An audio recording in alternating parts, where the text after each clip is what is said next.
Pengalaman apa yang membuat Bapak tuh kayaknya, wah gue mau ikut Tuhan? Ya, saya lahir kalau dikatakan dari keluarga yang punya orang tua backgroundnya baik. Papa family man, dia bukan pemabuk, bukan peminum, bukan perokok, pokoknya baik semuanya. Sangat bertanggung jawab. Mama juga ibu rumah tangga yang baik. Cuman berjalan dengan waktu saya masuk di sekolah itu, mulai remaja ke atas, saya salah pergaulan. Terlalu hanyut lah dengan pergaulan. Akhirnya ya pulang pagi, bahkan sampai nggak pulang, bahkan juga pakai narkoba, habisin uang, ya bahkan sampai di satu titik karena badan ini sudah terikat dengan narkoba, saya sempat juga istilahnya ya kecil-kecilan menjadi bandar pada saat itu. Seorang Novit Firman, yang masih juga nanti kalau kamu menikah akan terlihat kekurangan saya pasti ada sebagai manusia. Dan yang paling kamu harus tahu, saya punya latar belakang yang mungkin sebagian orang dalam tanda kutip serem dengan latar belakang saya. Kamu harus dengar dari saya cerita semuanya, kejatuhan saya di masa lalu dan lain sebagainya. Saya bilang, kalaupun kamu bilang kamu tidak siap, saya nggak apa-apa. Struggle kita adalah bagaimana kita ini punya karakter yang hampir sama-sama keras. Jadi saya keras, suami saya juga keras. Pemimpin biasanya begitu ya? Ya, dia juga posisi kan juga pemimpin gitu. Yes. Bagaimana saya bisa tunduk sama suami, gitu. Dan itu bukan hal yang mudah. Wah. Itu sulit sekali. Itu waktu awal pernikahan. Jadi justru tambah berantem. Karena apa? Saya nada naik, suami saya tambah naik lagi, jadi nggak kelar gitu kan. Bukan cuma di mimbar, tapi juga pada saat pulang. Yang paling tahu kan karakter kita di keluarga kita, orang terdekat kita. Tuhan, tolong dong Tuhan, kalau boleh saya minta dia mengerti panggilan saya. Sebab saya banyak menyaksikan banyak teman-teman yang sudah jadi hamba Tuhan. Istrinya tidak mengerti panggilannya. Tidak siap. Maaf, saya banyak ketemu, bahkan akhirnya suaminya harus meninggalkan panggilannya. Karena istrinya tidak bisa mendukung, menopang. Mungkin di satu sisi dia tahu, tapi karena daripada jadi batu sandungan, dia tinggalkan pelayanan. Kita belum sempurna, tapi kalau kita sudah berani untuk menerima panggilan Tuhan, kita harus punya standar. Seperti Rasul Paulus kepada Timotius, ada standarnya kan? Harus jaga hidupnya, semuanya harus ada standar. Nah, standar kita itu ada nggak? Kalau di tengah-tengah kita traveling, kadang kan ada teman-teman hamba Tuhan yang istrinya bukan profesional, sambil juga melayani di mana dia pergi. Kalau kami bahkan, saya bilang enggak. Kalau saya lagi quality sama kamu, bahkan pelayanan pun kalau teman-teman ngomong, saya nggak mau ngomong dulu. Supaya apa? Waktu yang terbatas, saya punya waktu dengan pasangan. Buat saya prioritas. Keren. Buat apa saya pelayanan terus kalau dengan istri nanti saya nggak punya quality time. Karena permasalahan itu bukan hanya dari satu sisi, pasti dari dua sisi. Betul. Gitu. Makanya kita kalau seperti itu ya sudah, kita nggak bisa merubah pasangan. Ayo kita rubah diri sendiri. Setiap keluarga pasti punya cerita, tetapi pastikan cerita kita menjadi berkat dan inspirasi bagi banyak orang. Bersama Tuhan, kita pasti bisa. Halo Shalom semua sahabat keluarga Hati Ilahi, puji Tuhan kita berkumpul kembali di channel kami yang kami selalu berkomitmen untuk menceritakan perbuatan kasih Tuhan kepada orang percaya, khususnya di dalam rumah tangga dan pernikahan. Dan saya Ana, suami saya Edi. ya. Kami hari ini juga sangat berbahagia, kami mengundang narasumber yang mereka ini adalah sama-sama hamba Tuhan yang sudah melayani di sebuah gereja yang jemaatnya juga luar biasa ya.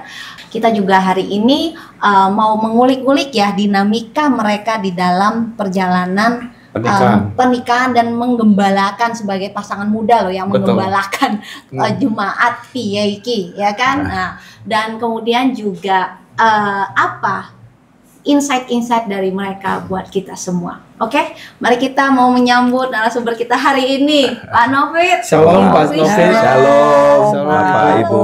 Terima kasih sudah hadir di podcast kami. Kita mau nanya tentang ini ya, background pelayanan mungkin dulu ya, menggembalakan di mana? Iya, boleh. Yes. Ya, terima kasih pertama-tama buat Bapak Edi dan Ibu, buat kepercayaannya juga ada di program Keluarga Hati Ilahi ini. Ini sebuah kehormatan buat kita berdua, puji Tuhan. Ya, jadi kalau kita bicara background memang puji Tuhan karena anugerah Tuhan, ini jalan kurang lebih tahun ke-15 lah. Kami 15. dipercayakan Tuhan untuk mengembalakan jemaat Tuhan yang ada di GBI Rock, yang ada di Pondok Indah. Gitu. Oke. Iya. Oh, Luar 15 biasa. tahun. 15 tahun. Pernikahannya berapa tahun, Pak? Pernikahan kami jalan 9 tahun lah ya. Wah, kurang lebih 9 berarti tahun. melayani dulu ya. Melayani, sudah jadi Wow. gembala, sudah menikahkan jemaat dulu, baru akhirnya dikasih bonus menikah. Luar biasa. Boleh tahu ketemu istri di pelayanan juga? Nah, jadi ini pertanyaan menarik, Pak. Ya, jadi selama itu istri saya kan memang sampai hari ini masih profesional lah, boleh dikatakan. Ya, pindah dari kantornya, dipercayakan dari satu kota ke kota lain, sampai mengalami Tuhan ya, sayang ya, di Bali waktu itu, di pusat kita, gereja pusat kita. Oke. Lalu berjalan dengan waktu, dipindahkan ke Jakarta. Nah, dipindahkan ke Jakarta, menjadi jemaat. Ya, puji Tuhan lah, datang gereja, kerja, apa. Itu pada saat itu mata saya seperti masih dibutakan. Jadi hubungan kami hanya sekedar gembala dan jemaat. Sampai kurang lebih tahun ketiga lah.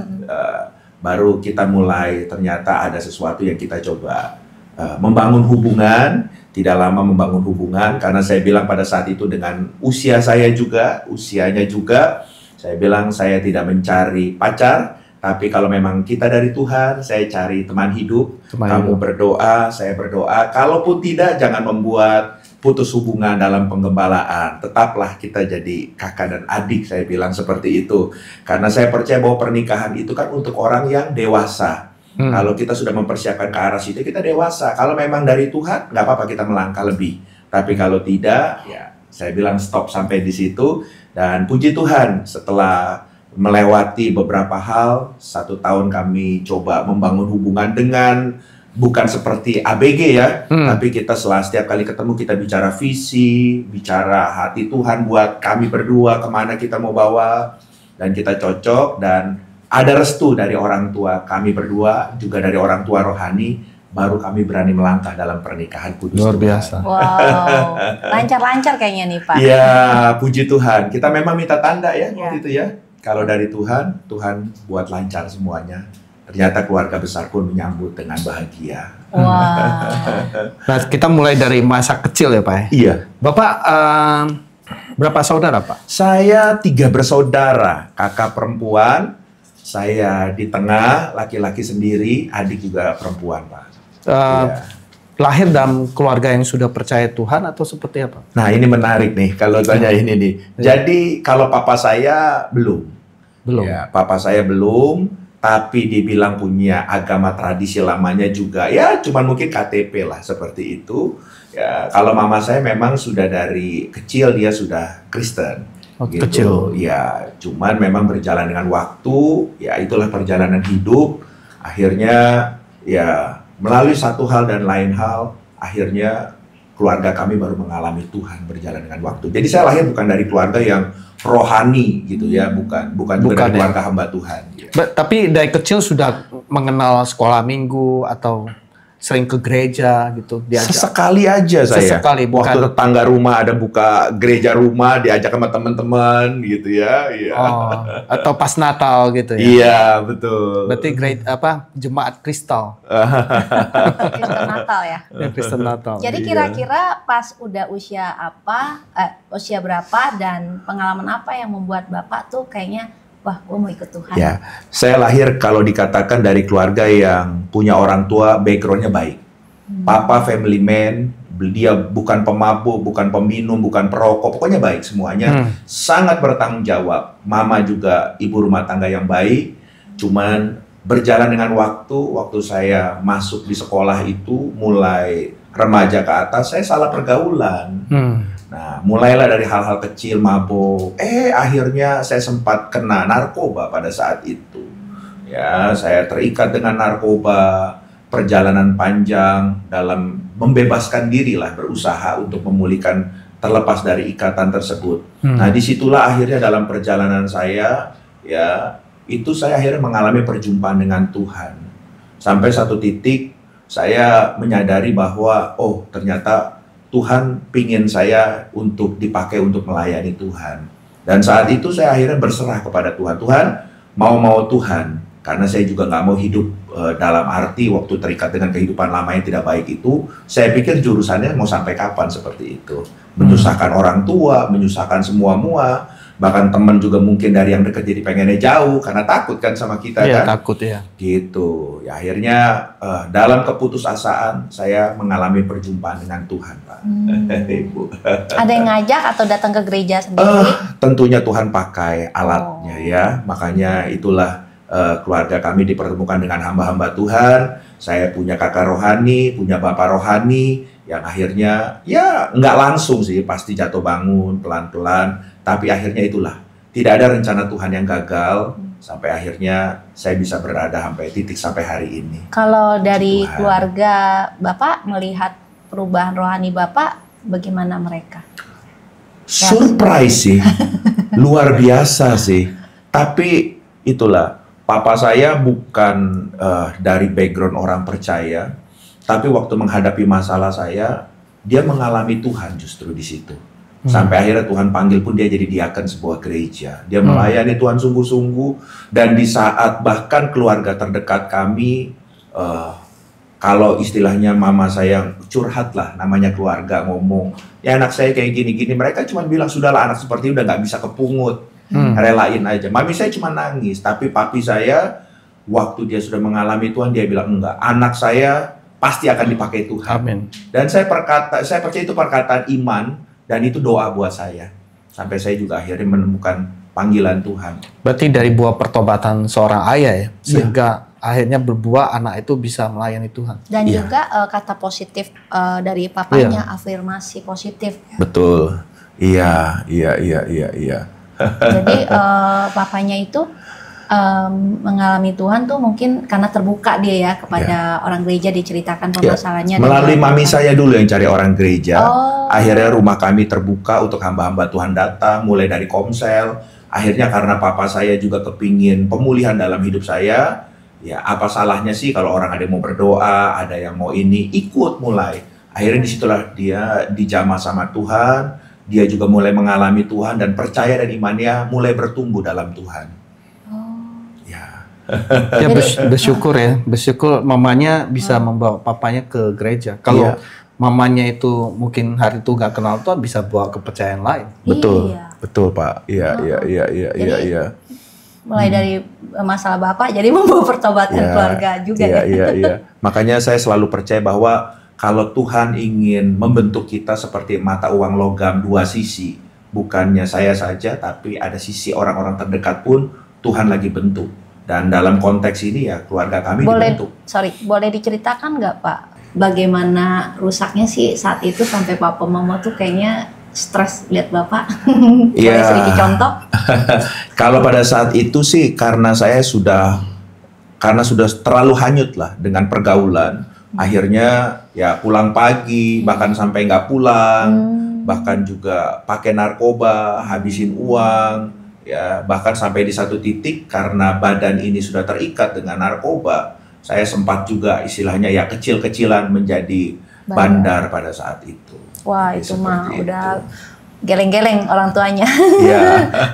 Hanyut banget tuh. Iya. Itu berapa tahun Pak di dalam terikat pergaulan itu Pak? Cukup lama lah, dari SMA sampai kuliah lah. Ya, sampai kuliah. Iya. Wah, luar biasa ya kalau bisa hari ini lihat Pak Novik jadi hamba Tuhan.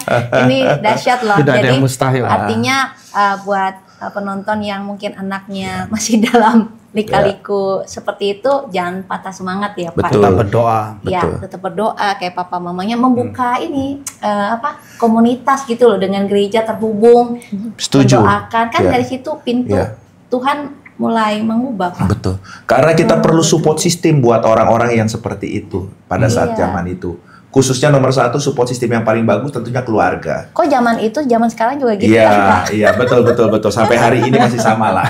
Ya, keluarga dan komunitas, tentunya komunitas yang Amin. benar. Iya. Ya, anak-anak Tuhan. Nah lah. itu yang saya lihat Iya. Pak, pintu pertobatan tuh dibuka karena seorang mama Iya. ya membuka biar Tuhan bekerja kan begitu. Betul.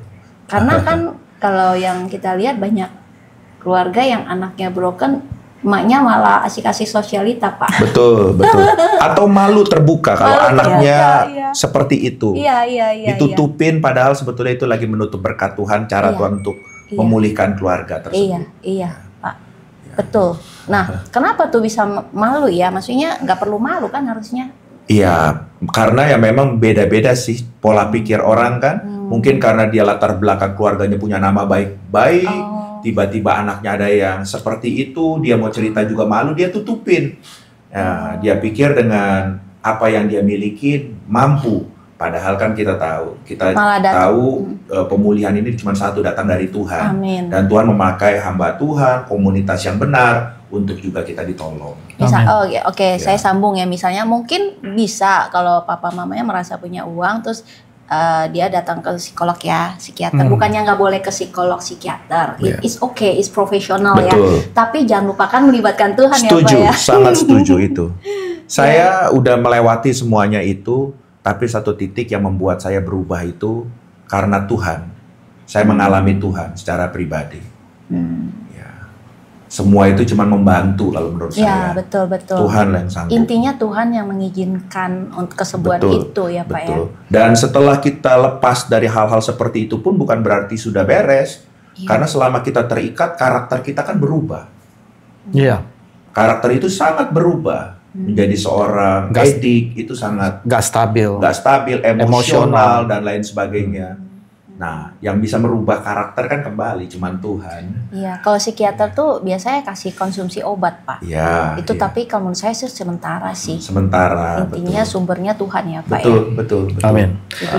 Nah, boleh tahu waktu Bapak di dalam keterpurukan itu, berarti secara karakter Bapak kan mungkin jadi down banget ya. Mungkin cara berpikir juga nggak selalu positif, banyak kan negatifnya itu.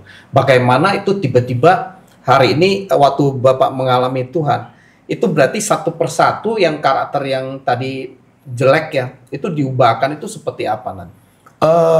Tentunya perubahan karakter itu seumur hidup sih, Pak.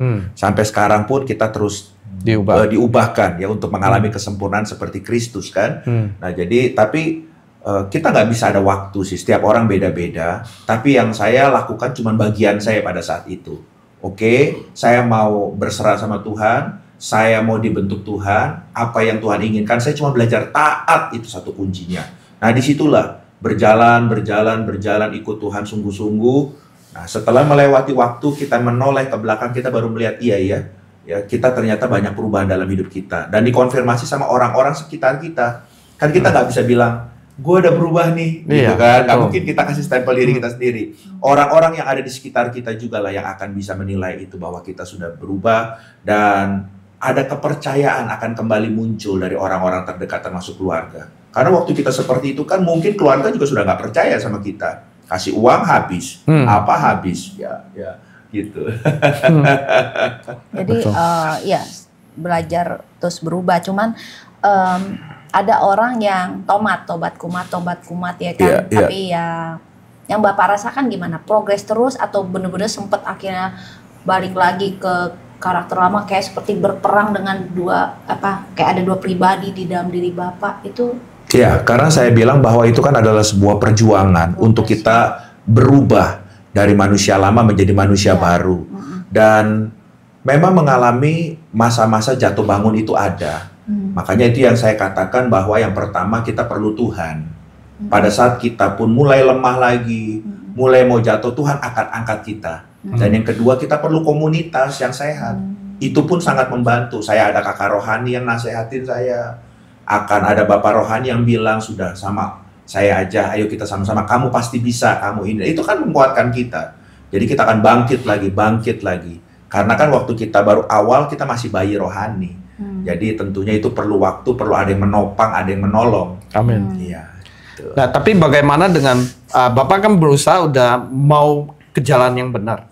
Nah, tapi kan kita nggak bisa langsung menghilang dari yang namanya teman pergaulan yang lama. Bagaimana Bapak punya ketetapan hati untuk memisahkan diri dari pergaulan yang lama? Awalnya saya tidak bisa.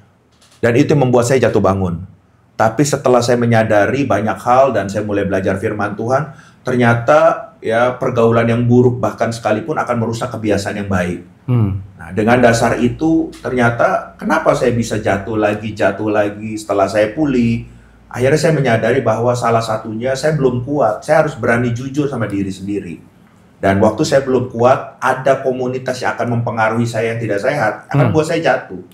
Jadi satu titik saya akan bilang bahwa ya sudah, saya akan singkirkan ini dulu yang toksik buat hidup saya akan memulai dengan yang baru. Dan itu tidak mudah, karena saya kan istilahnya anak jalanan, kemana aja teman saya banyak yang seperti itu.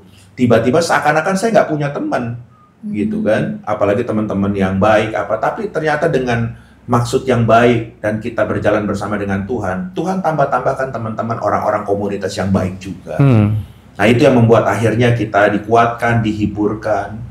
Perlu awal yang penting dari ketetapan hati kita dulu sih, Pak. Ya, memisahkan diri dari pergaulan yang buruk ya. Setuju. Apa Pak yang saat itu menjadi motivasi kuat?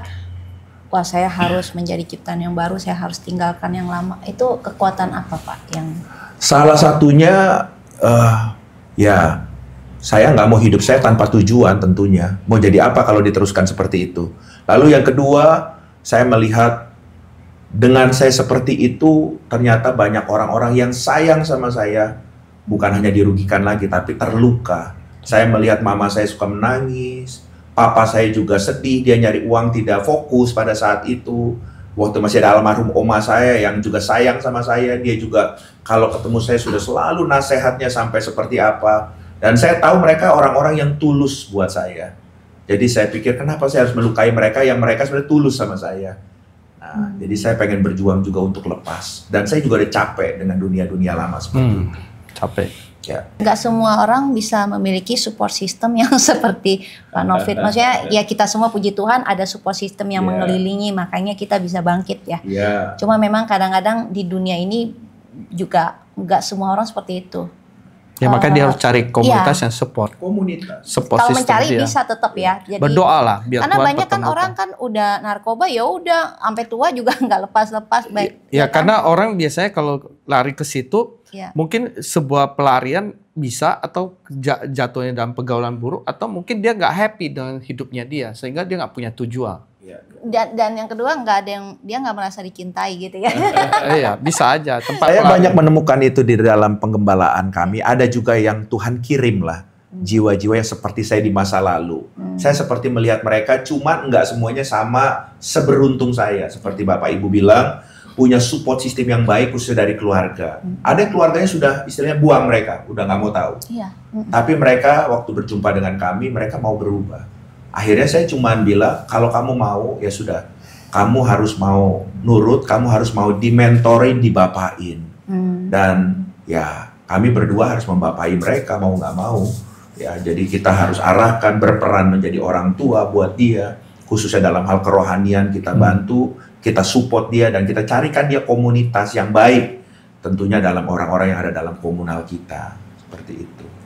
Berarti ya intinya kalau di dalam keluarganya nggak punya support system, ya pasti dia harus datang kepada hamba Tuhan pastinya. Betul. Saya bilang kamu nggak usah menyalahkan mereka karena tidak semua orang juga keluarga kamu yang sudah mengenal kamu secara dewasa dalam Tuhan. Jadi kamu berubah dulu. Nanti waktu mereka mendengar kamu berubah, satu hari Tuhan akan bekerja buat mereka. Mereka pasti akan terima kamu. Amin. Jadi jangan menuntut orang, tapi kita sendiri juga harus betul, setuju. Itu yang saya selalu kasih tahu, menguatkan mereka. Dan saya bilang kamu pasti bisa karena saya bisa. Amin. Puji Tuhan. Ya, jadi ya. Nah, singkat nih ketemu dengan istri tadi kan sebagai jemaat. Iya Pak. Lama nggak pacarannya? Jemaat dengan hubungan kami jemaat 3 tahun, tapi pacarannya cuman setahun. Kurang lebih setahun. Ngebut Pak, karena udah umur juga, iya. Pada usia berapa itu Bapak? Saya menikah umur 38. 38. Jadi mulai satu itu 37 lah. Ya. Udah mau 40 ya Pak? Sudah mau sicap waktu itu. Tapi kelihatan usia sekarang masih 30 ya, Pak. Ya. Amin. Saya lebih senang kalau dibilang 17 Pak. Kenapa sampai umur segitu baru mau pacaran dan kasihkan pelayanan ya Pak? Pertama, saya merasa waktu-waktu masa lalu saya banyak terbuang dengan hal-hal yang sia-sia. Waktu saya dapat anugerah Tuhan, dipercayakan untuk melayani Tuhan. Saya sudah katakan, saya istilahnya dulu kalau Tuhan panggil bukan Tuhan panggil sebetulnya, karena kenakalan saya juga mati, ya sudah saya siap. Tapi setelah Tuhan panggil, kenapa saya nggak berani fight buat Tuhan? Jadi saya sungguh-sungguh dalam Tuhan. Ya sudah, pelayanan, dan memang Tuhan belum mempertemukan lah. Jadi seperti itu. Bukan karena panggilan seperti Rasul Paulus tentunya. Tapi padahal di dalam gereja itu kan banyak sebetulnya. Betul, Pak. Belum tertambat hatinya.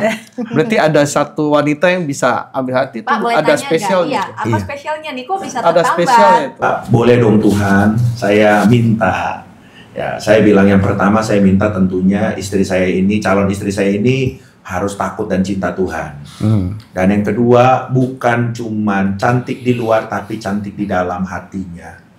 Dan yang ketiga, saya bilang, Tuhan tolong dong Tuhan, kalau boleh saya minta dia mengerti panggilan saya. Sebab saya banyak menyaksikan banyak teman-teman yang sudah jadi hamba Tuhan. Istrinya tidak mengerti panggilannya. Tidak siap. Maaf, saya banyak ketemu, bahkan akhirnya suaminya harus meninggalkan panggilannya. Karena istrinya tidak bisa mendukung, menopang. Mungkin di satu sisi dia tahu, tapi karena daripada jadi batu sandungan, dia tinggalkan pelayanan. Jadi saya bilang, Tuhan tahu kan saya sekarang sudah hidup saya buat Tuhan. Jadi tolong kalau Tuhan kasih, dia mengerti panggilan saya dan bisa kita sama-sama melayani Tuhan. Dan yang keempat, saya terakhir minta, Tuhan, saya minta yang smart lah Tuhan kalau boleh. Jangan sampai seperti kayak di film dulu kan, ada si Oneng itu kan, diajak ngomong gak nyambung. Karena saya kepengen ada teman diskusi gitu. Itu sih. Gimana kira-kira dapat gak kriterianya di Ibu? Kalau dari sisi saya bersyukur sama Tuhan, ternyata ya Tuhan kasih yang terbaik. Wow. Tuhan kasih yang terbaik. Ibu gimana? Saya mau nanya dari Ibu nih, sekarang waktu ketemu pertama Pak Novid, emang udah cinta, udah suka atau gimana? Atau kagum dulu lah ya. Kagum dulu ya hamba Tuhan. Jadi waktu itu saya kenal Rock itu dari waktu saya dipindah tugas ke Bali. Oh ya, oke. Ini agak cerita mundur sedikit. Oh iya, ada perjumpaan dengan Tuhan itu. Nah, waktu pindah ke Bali itu mendadak juga. Saya tuh kalau dipindah kemana-mana nggak pernah bertanya. Cuman waktu pindah ke Bali, tiba-tiba dalam hati saya, Tuhan, kenapa ke Bali ya? Gitu. Kayaknya bukan hanya sekedar promosi atau mutasi nih pindah kerja. Saya ada sesuatu, impresi bahwa ada sesuatu yang mau Tuhan kerjakan lebih besar daripada itu. Waktu itu saya nggak tahu. Jalannya waktu tadi sempat saya dari lahir udah Kristen, keluarga Kristen, tapi ya sekedar Kristen gitu.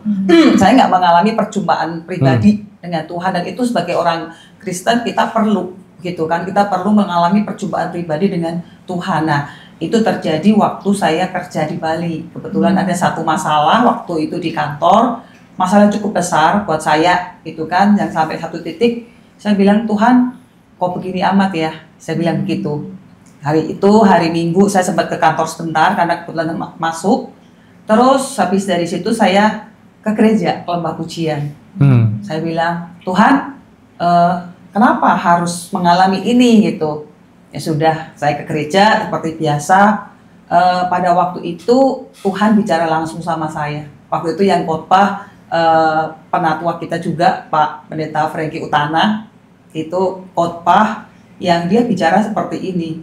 Ketika kamu dipindahkan ke satu tempat, itu dia bicara kayak vas bunga itu punya fungsi, dia harus jadi cantik ketika dikasih bunga. Tapi seringkali vas bunga itu dikasih di dalam satu gudang, jadi dia nggak berfungsi sebagaimana mestinya, sehingga vas bunga itu dibawa kembali ke tempat yang sebenarnya. Tapi ketika dia dibawa kembali ke tempat sebenarnya, kan perlu dibersihkan karena kotor, karena koretan, karena debu.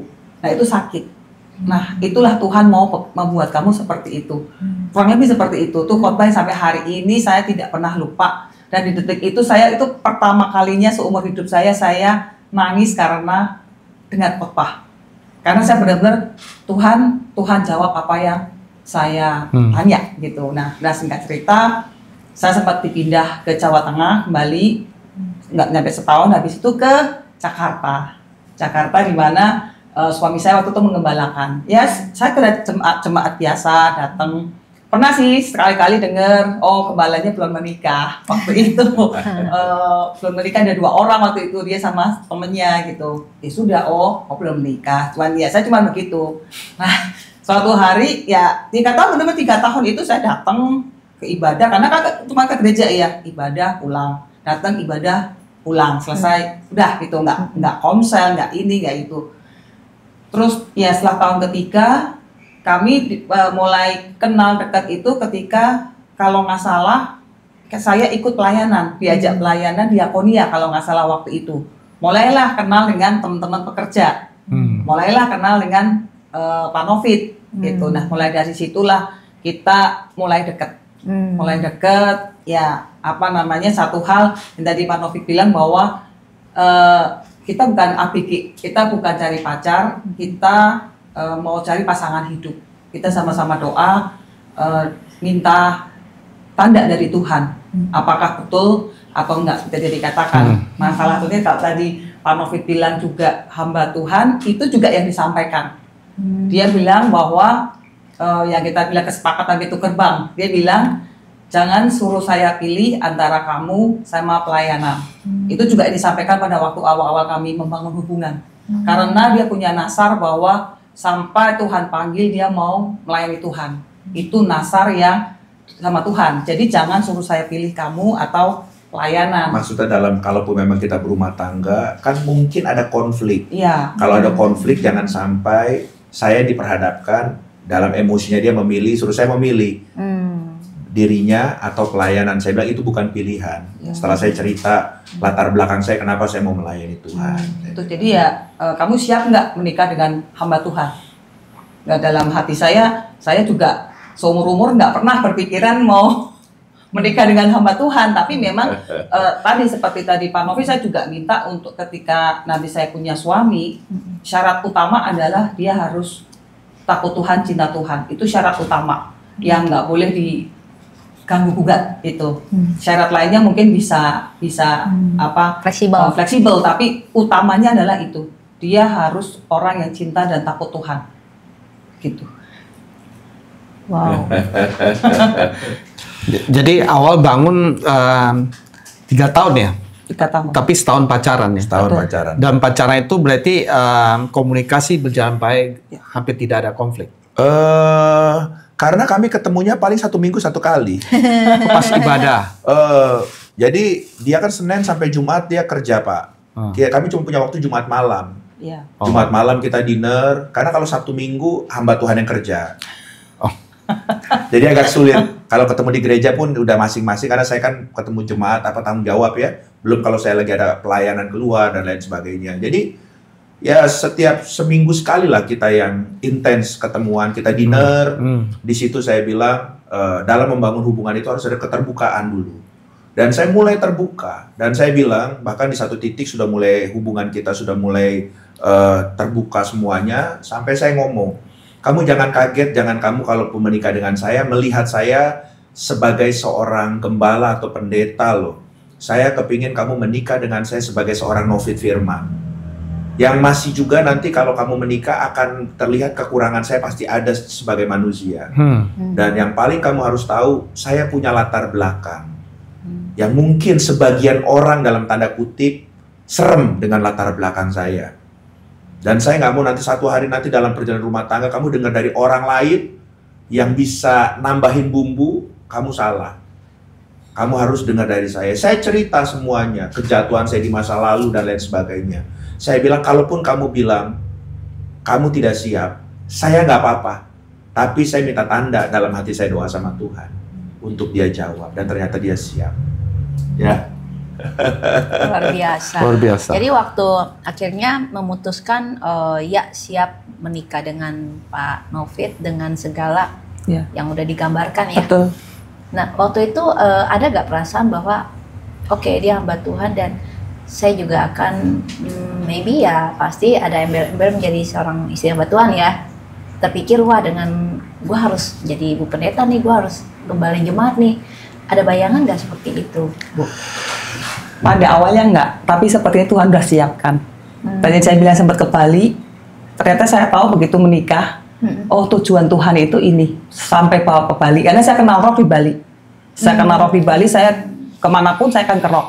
Gitu, GBI Rock. Jadi maksudnya itu waktu di Bali itu kenal GBI Rock sampai akhirnya ke rock itu ketemu sama suami saya di GBI Rock Gereja, gitu. ya. Nah, satu hal lagi yang Tuhan proses adalah di pekerjaan. Ya, ini saya merasa bahwa Tuhan sudah siapkan. Dulunya saya adalah sales, di bagian sales gitu kan. Tapi bidang pada apa Bu kalau boleh tahu? saya di perusahaan FMCG, salah satu FMCG di Indonesia yang cukup besar gitu. Nah, pada satu ketika saya ini dipindah ke HRD sama atasan saya waktu itu, yang dimana saya nggak ada background sama sekali. Saya hampir 7 tahun di sales. Saya sempat di HRD, gitu kan, HRD ngurusin orang nih gitu. Tapi ternyata itu Tuhan sudah siapkan. Mungkin kalau saya nggak melalui tahap itu, ya akan struggle-nya lebih struggle ya menghadapi jemaat gitu ya. Gitu. Tapi ketika saya masuk ke bagian HRD kan yang diurusin karyawan, orang, masalah. Gitu. Berbeda. Case sama, cara penanganan beda. Nah, itu Tuhan sudah siapkan. Jadi ketika struggle-nya pasti ada. Tapi puji Tuhan, ya suami saya membimbing saya bagaimana kita menghadapi jemaat gitu, betul. Oh, jadi udah nggak kaget waktu menggembalakan jemaat ya, karena udah istilahnya udah ada ilmunya lah ya. Betul. Dan ilmunya itu dikasih gratis sama Tuhan. Betul. Karena biasanya kan orang kan mesti menempuh pendidikan tertentu, biasanya psikologi ya kan. Dan setelah itu pun berjalan dengan waktu, saya sadar salah satu tugas seorang pria itu kan harus menumbuh kembangkan pasangannya. Nah, saya sadar Tuhan mau pakai istri saya juga. Ya, saya bilang waktu kamu menikah dengan saya, otomatis kamu juga Tuhan sedang percayakan sebuah tugas baru. Ya, it's okay kamu jadi profesional, tapi kamu juga harus tahu kamu sekarang jadi ibu gembala. Jadi kamu harus persiapkan diri. Nah, waktu itu ada sebuah kesempatan, gereja kami juga ada program studi, dan akhirnya dia sempat mengikuti S2 teologinya dan sudah selesai juga, lalu mengikuti kependetaan juga, sekarang PDP. Jadi ya itu cara saya sebagai seorang suami memperlengkapi, karena kan harus sepadan istri dengan suami. Amin. Puji Tuhannya ibu di tengah kesibukan juga mau ya belajar lagi kan. Awalnya tidak, Bu. Tapi ya akhirnya mengerti. Ya, itu kan berat. Maksudnya kesibukannya nambah, tapi untungnya belum punya anak ya katanya. Iya, kita masih jadi menanti. Fleksibel ya waktunya Waktunya ya. lebih Betul. bisa. Iya. Nah, mungkin itu cara Tuhan juga maksudnya kali ya. Iya, melengkapi semuanya dulu ya. Betul. Nanti pasti dapat lah, kita doakan. Amin. Ya. udah siap semuanya Iya, istilahnya. iya, terima kasih. Jadi learning by doing nih kayaknya. Iya. Iya kan? Iya, betul. Dan terus setelah semua yang udah dipersiapkan Tuhan tuh waktu menjalani pernikahan 9 tahun ini kan, kira-kira struggle terbesar apa sih yang masih mungkin adjustment? Kayaknya dari kamu boleh sharing sedikit deh. Iya, jadi mungkin struggle kita adalah bagaimana kita ini punya karakter yang hampir sama-sama keras. Jadi saya keras, suami saya juga keras. Pemimpin biasanya begitu ya? Ya, dia juga posisi kan juga pemimpin gitu. Yes. Itu yang awal-awal pernikahan kita tuh struggle-nya adalah di situ. Yeah. Bagaimana saya bisa tunduk sama suami, gitu. Dan itu bukan hal yang mudah. Wah. Itu sulit sekali, gitu, Yeah. waktu awal pernikahan. Jadi sering momen dimana ketika kita selisih pendapat, bukannya ada penyelesaian, justru tambah berantem. Karena apa? Saya nada naik, suami saya tambah naik lagi, jadi nggak kelar gitu kan. Kayaknya ya sudah, masalah tidak selesai. Lama-lama kita kayak capek ya, saya bilang gitu. Kok kayak begini, capek juga ya, bilang gitu. Terus akhirnya kita juga, karena kita juga belajar firman, kita juga sering konseling pernikahan, dari itu kita belajar bahwa kita nggak bisa begini terus, gitu. Nah, akhirnya kita menemukan satu cara bahwa ketika yang satu lagi tinggi, yang satu diem, diem aja, nggak usah ngomong. Tapi ketika yang satu tinggi, satu diem, sambil menyimak, sambil dengar. Dengar.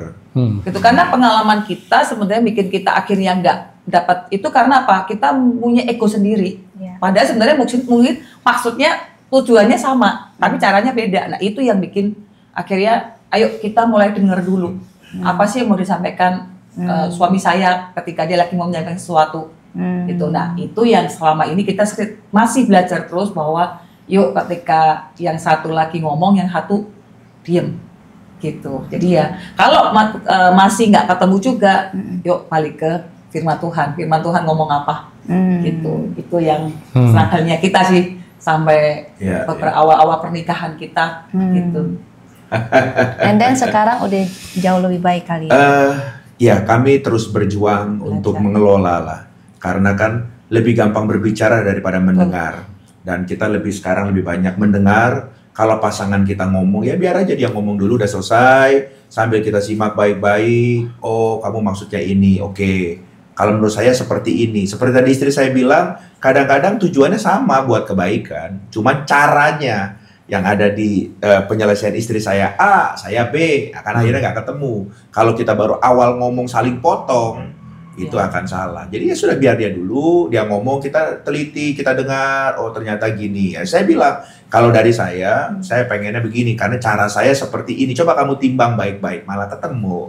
Gitu, untuk menyelesaikan masalah. Tipe Pak Novit kayak begitu ternyata dominan ya? Dominan Ibu. Saya kalau kita belajar foto karakter, saya merah 6, kuning 6. Jadi saya gampang bangun hubungan, tapi merah. Nah bersyukur juga kan nggak berhenti dikotakin, saya ini, aku ini, saya seperti ini, kamu harus ngerti aku. Enggak. Kalau kita sudah belajar, kita ngerti karakter kita apa, ada yang disebut namanya responding. Jadi kita harus sekarang respondingnya kemana? Karakter Kristus. Jangan bawa di diri kita lagi, dikotakin di situ. Saya sendiri juga sedang harus berjuang supaya mengalami keserupaan dengan Kristus. Dan saya katakan sama istri saya, kamu juga. Kita harus terus dewasa dalam Tuhan. Seperti itu. Iya. Ya karena kan memang kan kalau rumah tangga dua-duanya dominan, punya karakter keras atau misalnya ego masing-masing tuh nggak ketemu, Pak. Iya, betul. Jadi akhirnya lulu gua kan rumah tangga, betul, Pak. Betul. Dan kalau nggak diselesaikan, ujung-ujungnya bisa sering saya juga menemukan jadi maaf ya, bisa ranjang. Setuju. Ya pokoknya bisa dalam banyak hal lah. Iya. Betul dan sekali. akhirnya apalagi kalau keluarga hamba Tuhan sangat disayangkan, jadi pelayanannya kan kelihatan di luar doang, Pak. Betul. Ternyata di dalam kan terjadi hal-hal seperti itu. Betul. Nah itu yang menolong kami berdua lah. Tidak sebuah kebetulan kami juga dipercayakan dalam ladang Tuhan. Jadi memang ya mau nggak mau kita harus jadi teladan kan buat yang jemaat kami layani. Kita nggak boleh main sandiwara di mimbar, tapi kenyataannya di keluarga sendiri tidak. Dan itu ternyata juga dengan kesadaran penuh dari kita berdua akan panggilan Tuhan, itu membuat kita juga semakin didewasakan terus dari hari ke hari. Ya, Gitu. saya nangkepnya juga itu. gini, kalau puji Tuhannya kalau kita ada di ladang Tuhan, khususnya mungkin pelayan Tuhan ya yang lebih terpacu dan lebih seperti dituntut ya Pak, untuk menjadi figur ya Pak. Jadi akhirnya itu yang menjadi, mungkin kalau menurut saya karena pengalaman saya juga, untuk saya sama suami itu seperti kayak motivasi juga sih Pak, bahwa oh kita itu leader loh, kita nggak boleh kayak gini loh. Harus jaga hidup. Ya itu sih. Jadi saya nangkepnya waktu kita masuk ke ladangnya Tuhan itu sebenarnya ada satu keuntungan sih Pak. Sebenarnya kalau kita tangkep secara positif Pak. Iya, buat motivasi. Yes, menjadi motivasi Pak. Betul, setuju. Iya. Nah, bagaimana kalau misalkan ada pandangan gini, seorang istri menikahi seorang hamba Tuhan. Nah, ketika dalam konflik, istri bilang, kamu kan sudah hamba Tuhan. Kamu sudah di atas mimbar. Oh iya, Bapak Ibu mestinya gitu kamu harus seperti Kristus. Iya, Ibu ada gitu gak? Gimana tanggapan Bapak dan Ibu?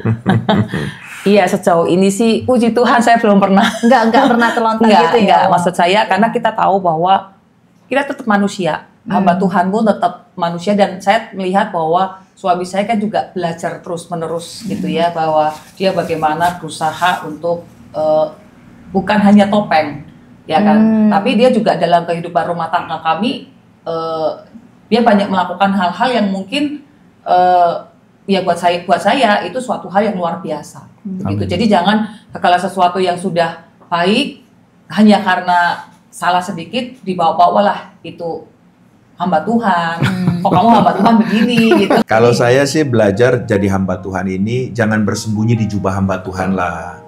Ya kan? Di satu sisi kita melayani Tuhan ini kan karena anugerah saja. Betul. Nah, tapi di satu sisi kita juga adalah seorang pribadi, anak manusia yang terus berjuang untuk mengalami keserupaan dengan Kristus.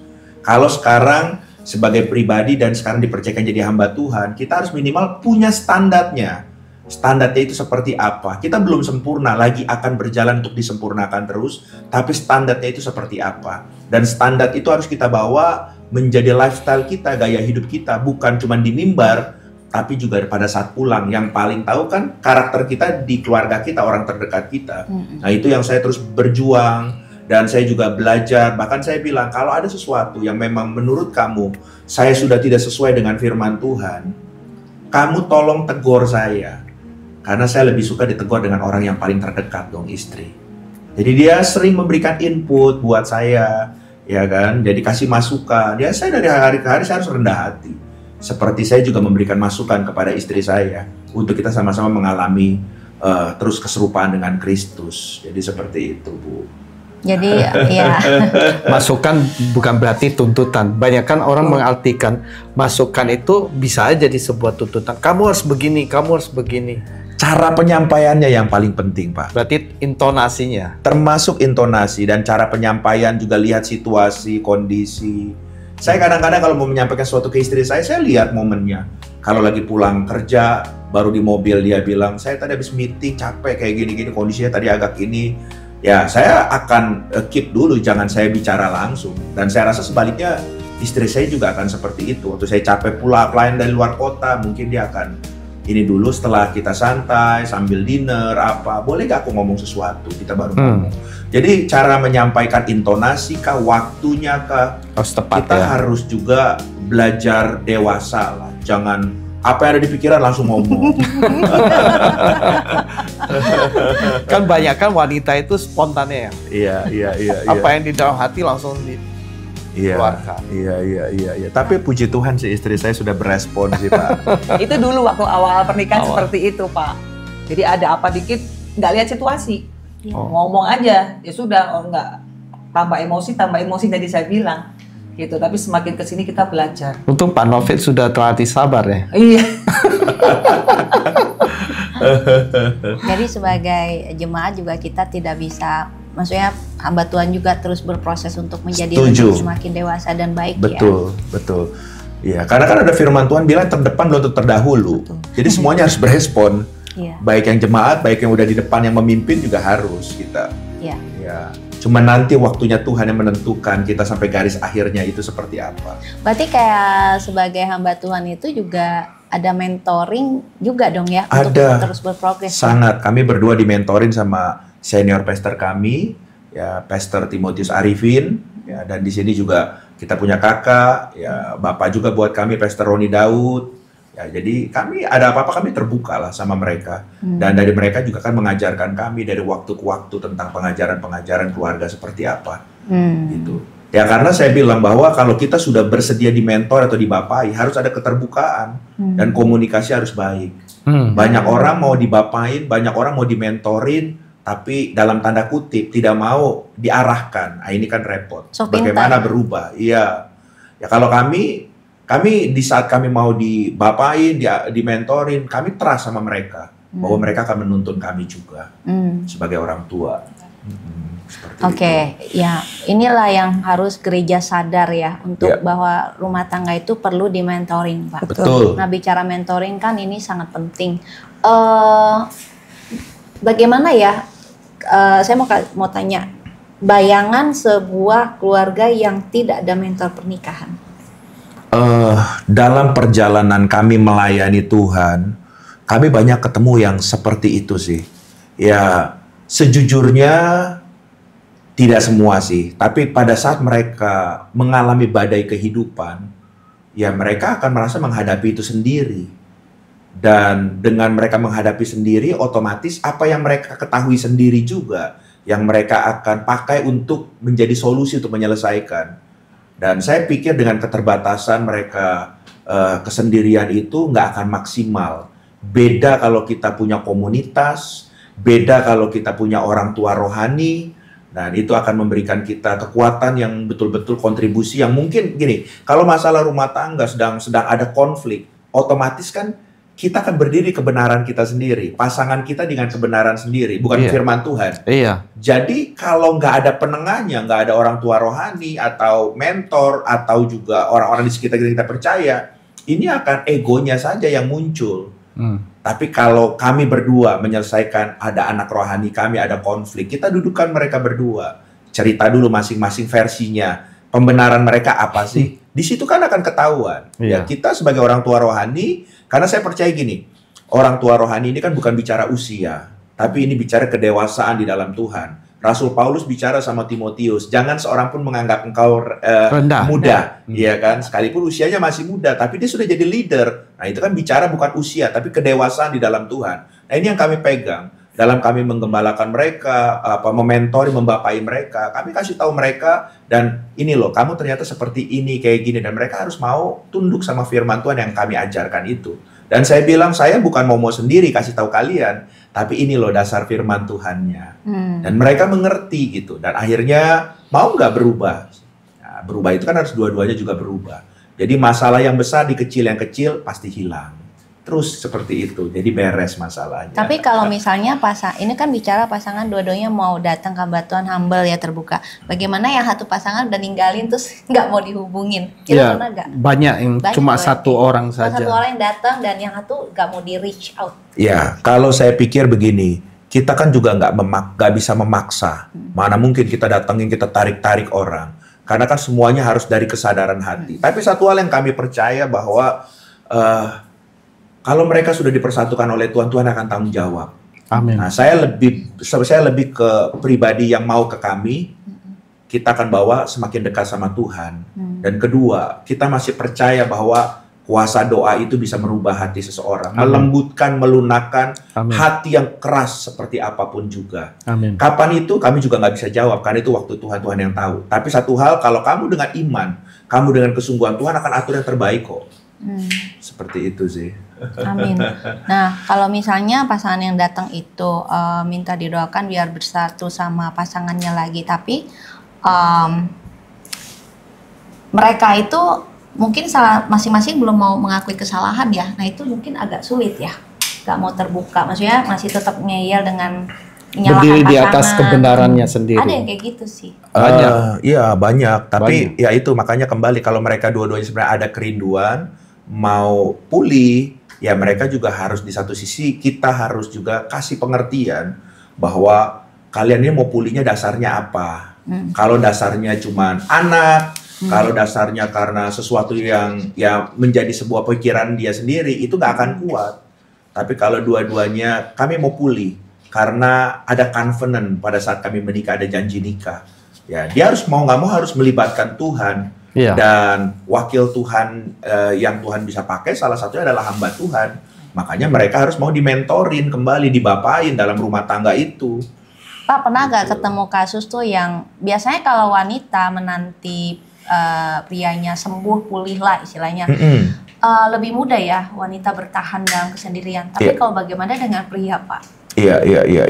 Itu pria menanti wanita kembali, menanti wanitanya kembali sadar. Dia. Iya, kami ada sih ya, ada satu yang sedang kami juga handle akhir-akhir ini, dan yaitu, ya saya cuma bilang begini, tidak ada yang bisa merubah hati orang selain Tuhan. Tapi kalau kamu sungguh-sungguh memang rindu keluarga kamu dipulihkan, kamu harus dekat sama Tuhan. Amin. Ya, maksudnya kalau ini kan, maaf ya kalau bicara biologis kan pria lebih agak sulit menahan ya Pak ya. Maksud saya itu kan memang kalau kita melihat kan lebih berat di pria sih sebenarnya ya Pak ya. Betul. Itu boleh ada tips gak Pak supaya bagaimana dia bertahan di dalam kesetiaannya menunggu janji Tuhan? Atau ya dia kan banyak kedagingan, udahlah gue kayaknya udah main lain aja lah, gue cari yang dan melupakan kebutuhan biologis. Iya, karena kan kalau biologis kan hubungannya sama hormon dalam tubuh juga sebetulnya. Jadi selama itu ada pelampiasannya sebetulnya aman. Jadi saya bilang cari kamu waktu dengan kesibukan yang positif.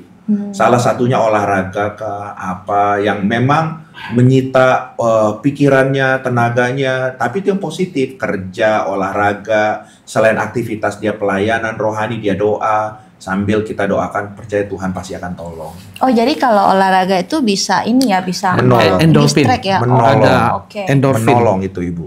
Jadi Menolong. artinya supaya pria tuh kalau Iya. yang dikecewakan pasangan dia terus mau hidup dalam Tuhan, dia bisa tetap positif ya. Bisa.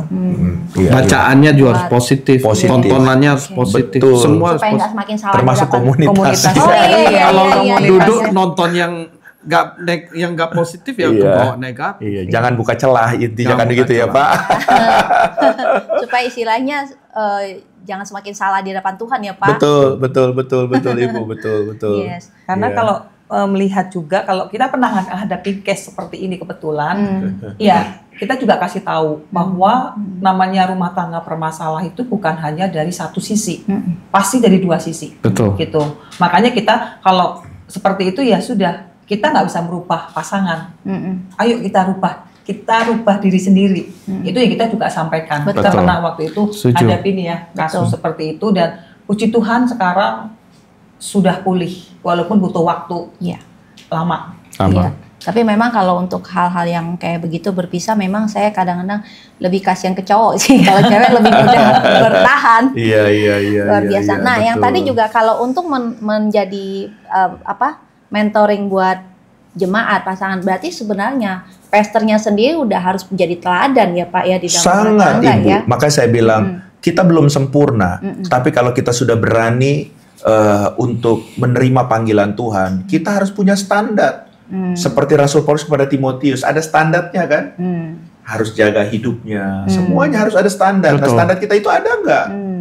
Gitu. Jadi sangat disayangkan ya kalau gitu. Misalnya kan jemaat itu, gereja itu kan terdiri dari keluarga-keluarga ya jemaat. Betul. Jadi sangat disayangkan kalau hamba Tuhannya sendiri aja keluarganya kocar-kacir ya. Jadi nggak bisa maksimal membina jemaat dong. Kadang kalau saya gitu. dengar juga terlalu sibuk pelayanan, sehingga tidak punya waktu buat keluarga. mentoring keluarga ya. Iya, makanya kita kalau khusus buat hamba Tuhan, kita harus ngerti namanya prioritas.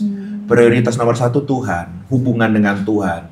Di saat kita capek pelayanan pulang malam pagi-pagi, mau nggak kita bangun hubungan sama Tuhan Iya. saat teduh? Betul. Ya kan, tetap bangun, ya kan, baca firman kita setia. Itu kan menyalipkan kedagingan. Itu nomor satu hubungan dengan Tuhan.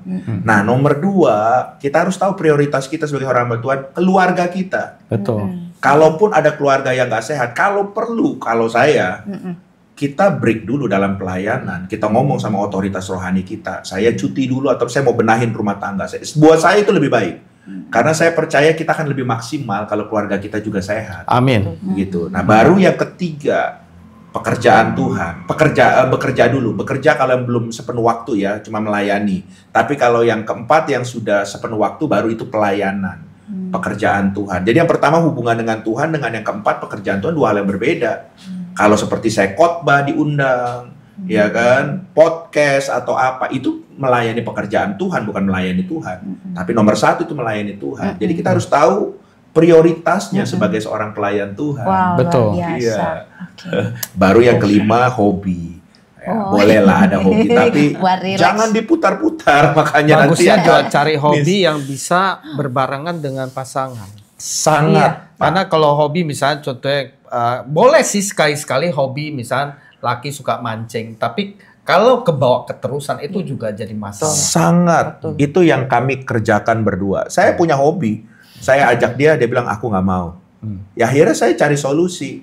Ya memang. Menyesuaikan. Ya saya harus menyesuaikan apa yang saya suka juga yang dia suka. Akhirnya ya salah satunya kami suka traveling. Ya kami traveling. Karena dia waktunya kerja, cuti kantornya pun susah. Saya mau bayar harga, bahkan kalau di tengah-tengah kita traveling, kadang kan ada teman-teman hamba Tuhan yang istrinya bukan profesional, sambil juga melayani di mana dia pergi. Kalau kami bahkan, saya bilang enggak. Kalau saya lagi quality sama kamu, bahkan pelayanan pun kalau teman-teman ngomong, saya nggak mau ngomong dulu. Supaya apa? Waktu yang terbatas, saya punya waktu dengan pasangan. Buat saya prioritas. Keren. Buat apa saya pelayanan terus kalau dengan istri nanti saya nggak punya quality time. Jadi intinya kesimpulannya rumah tangga kalau mau harmonis bahagia tuh jangan ego. Amin.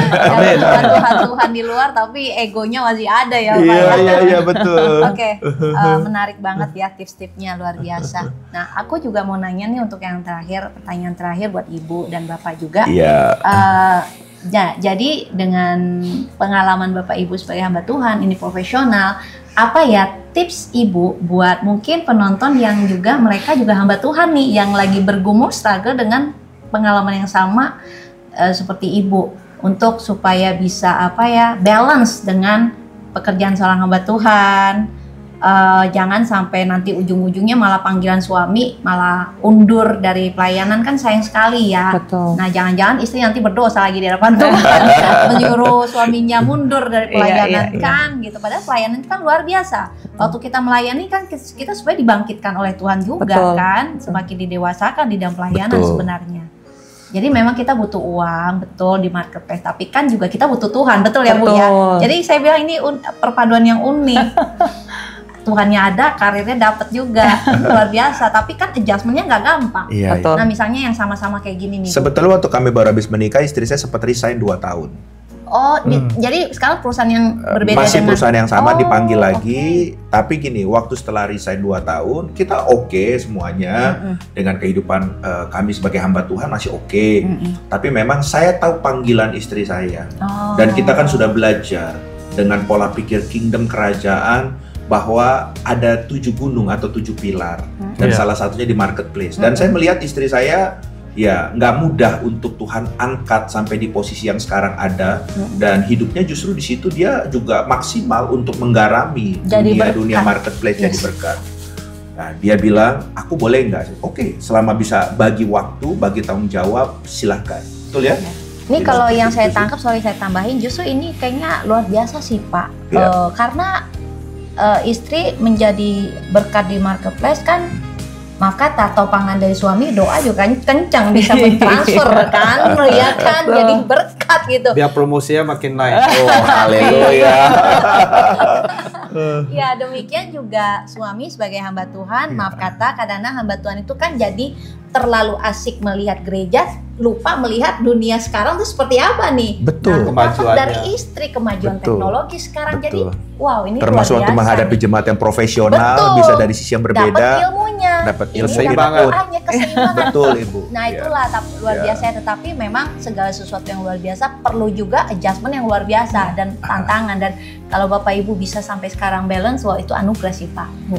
Ya, dan itu karakter yang ingin mau saling jalan, dan kita menangkap visi misi Tuhan di dalam hidup panggilan setiap orang. Yes. Oke, tips buat Ibu kepada mungkin penonton yang juga hamba Tuhan yang mengalami satu marketplace, satu hamba Tuhan. Jadi challenge-nya ketika yang satu marketplace, satu hamba Tuhan itu adalah jam. Dalam arti tadi Senin sampai Jumat saya kerja dari pagi udah sampai ya sore malam, waktu kita juga nggak banyak, dan malam beliau juga udah komsel dan lain-lain gitu, jadi waktunya terbatas. Sabtu Minggu itu jam kerjanya hamba Tuhan, yang dimana saya juga karena sudah posisi ini bekerja juga, jadi yang paling penting buat kita justru quality time, itu sangat penting. Karena apa? Karena kalau kita biarkan tidak ada quality time, akhirnya ya sudah lama-lama lulu buak-buak gitu. Ya udah, quality time-nya kapan Bu? Nah, gitu. Ini uniknya adalah kami quality time-nya pada waktu dia antar saya dan antar jemput pulang kerja. Itu di mana benar-benar kita justru bisa banyak cerita di situ. Jadi saya berangkat kerja sendiri bisa nggak? Bisa. Gitu. Karena dari itu udah terlatih mandiri. Tapi sengaja memang karena itulah momen-momen di mana kita bisa sharing, bisa cerita, bisa hari ini ada kejadian apa, bahkan kita bisa cerita tadi ada jemaat yang begini. Itu momen-momen di mana kita bisa sharing, bagi waktu gitu. Atau kalau enggak ya pas Sabtu nggak ada pelayanan, benar-benar kita pakai untuk quality time. Sama itu tadi traveling. Ketika traveling ya sudah, suami saya sebenarnya kalau mau bisa tuh misalkan ke Bali, saya ada di Bali, mungkin bisa dipanggil khotbah, tapi enggak gitu. Kita sebisa mungkin jalan-jalan, ini waktunya kita berdua gitu. Nah itu yang membuat kami berdua tetap terhubung gitu. Itu mungkin tips daripada kalau yang satu di marketplace, satu hamba Tuhan, karena paling struggle pasti akan banyak di waktu. Oke, dari Bapak. Ya, kalau dari saya bahwa dengan apa yang Tuhan percayakan buat kami berdua, seperti saya bilang tadi bahwa anugerah. Jadi untuk supaya menjaga keharmonisan rumah tangga, yang paling penting buat kami berdua komunikasi dan keterbukaan. Ya, komunikasi dan keterbukaan ini akan sangat betul-betul membuat kita rasa yang kita bangun waktu membangun rumah tangga trust itu akan semakin bertumbuh trust itu. Kalau kita sudah trust, ya percaya ya sudah aman semuanya. Istri saya 3 hari ke Semarang kayak kemarin, ke Malang 3 hari, atau saya pelayanan kayak kemarin ke Makassar atau kemanapun, ya kita saling percaya, terbuka. Jadi dengan itu akan menolong kami dalam masuk dalam panggilan ya yang dipercayakan masing-masing dan yang berdua ya supaya kita maksimal di bidang masing-masing. Iya, kadang-kadang cowok mungkin kalau istrinya bekerja, apalagi kalau istrinya cantik, fleksibel, luas, aduh kayak cemburu-cemburu juga ya Pak ya, walaupun hamba Tuhan ya Pak ya. Iya. Tapi dengan keterbukaan itu yang menolong. Iya. Termasuk dari sisi finansial Bu, itu juga. Ada orang juga yang insecure, waktu istrinya juga punya penghasilan, kalau profesional tetap. Kalau kami sebagai hamba Tuhan kan dengan iman. Iya betul. Begitu. Bahkan Bang Tata kalau dari ibu, dari sisi perempuan kadang-kadang maaf ya Pak, bisa jadi sombong Pak. Kalau dia tidak memiliki hati Kristus Pak, bisa memandang remeh si hamba Tuhan itu Pak. Makanya tugas suami mendewasakan rohani istri. Harus menumbuh kembangkan. Biar semakin tunduk ya. Iya Pak. Tapi kita harus PR mengasihi juga lebih dulu dengan tulus. Ya, saudara terkasih di dalam Tuhan, kita sudah mendengar kesaksian daripada Pak Novit beserta istrinya. Mereka hamba Tuhan, mereka juga di dalam dunia marketplace istrinya, tetapi mereka belajar menyesuaikan satu sama lain. Mereka tetap menyediakan waktu yang berkualitas. Dan juga sebagai seorang hamba Tuhan ada seorang yang harus memberikan teladan. Seperti dikatakan di dalam firman Tuhan di 2 Timotius 2 ayat 24. Sedangkan seorang hamba Tuhan tidak boleh bertengkar, tetapi harus ramah terhadap semua orang. Ia harus cakap mengajar, sabar, dan dengan lemah lembut dapat menuntut orang yang suka melawan, sebab mungkin Tuhan memberikan kesempatan kepada mereka untuk bertobat dan memimpin mereka sehingga mereka mengenal kebenaran. Saya percaya sebagai hamba Tuhan, pertama yang harus dipimpin adalah keluarganya, istri dan anaknya, dengan memberikan teladan sehingga mereka bisa dimenangkan, bisa diubahkan, semakin mereka diubahkan menjadi serupa dengan Kristus. Terima kasih. Yes, dan senang ya kita bisa mendapatkan tips-tips bagaimana nih pasangan muda ini dalam bersama-sama menggembalakan ya. Nggak mudah, apalagi mereka kan baru 9 tahun, tapi mereka harus menggembalakan orang-orang yang berumah tangga. Bahkan lebih tua. Iya, bahkan lebih tua ya Pak umurnya.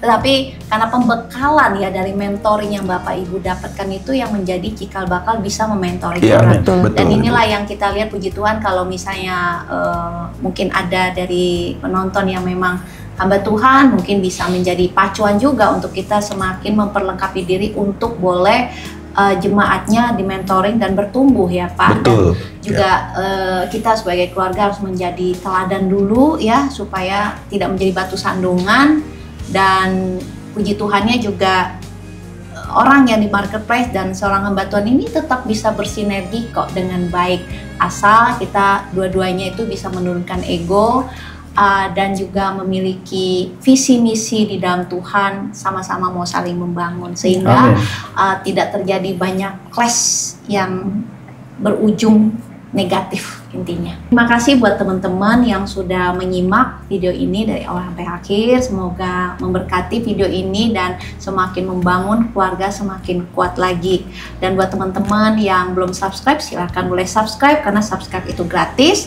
Dan juga bagi semua orang yang berbeban ingin didoakan ya, boleh DM kepada TikTok dan Instagram Keluarga Hati Ilahi.